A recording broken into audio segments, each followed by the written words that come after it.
To present myself and to give you an idea what it's all about, I've been in this business a long time. I was born into it even though I didn't want to be in it, and I fell into it later on. It's a family business that was started by my father. We were general antique dealers, works of art, neither paintings nor furniture, but sculpture, covering Renaissance to Asian art to Egyptian art. We had a little bit of tribal, and in the corner were 3 South Pacific war clubs. The tribal art market was, or appeared to be, very dormant, and nothing much seemed to be happening. I thought this was a great area to go into, and my mother being an Egyptologist, it was stepping away from the world of classical antiques or classical works of art, European or Mediterranean, and it was something new. So I began to get involved in tribal art. In the tribal art world, I discovered that most of the things that I was attracted to were oceanic art. So I became an oceanic specialist and then an oceanic expert, and now I'm an oceanic art dealer, and I've dug myself a small hole in the battlefield of tribal art, and I'm very well ensconced in it. And I have been doing this now for almost 30 years.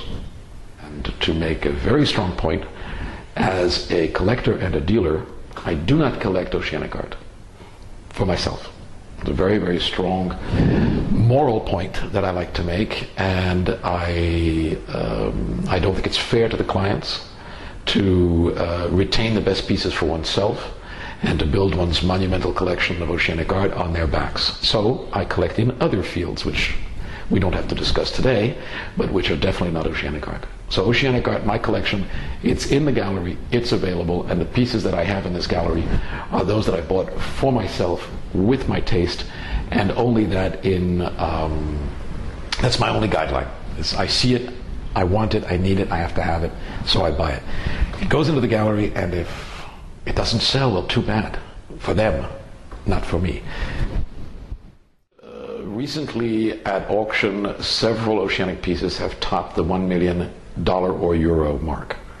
However, in the galleries and in daily life, oceanic art is basically more expensive than African art at the same level of quality or size or importance. Oceanic art is a relatively expensive art form. It's extremely rare in relation to all the other tribal arts.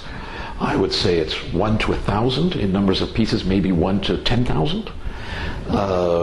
The islands and the cultures were small. They were missionarized and socially disrupted very, very quickly and very early on.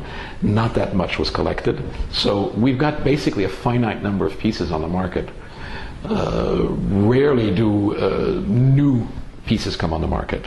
They surface through old, forgotten collections that come up on the market, but you're not going to discover new object types, new cultures. So oceanic art is much rarer, thus it's more expensive.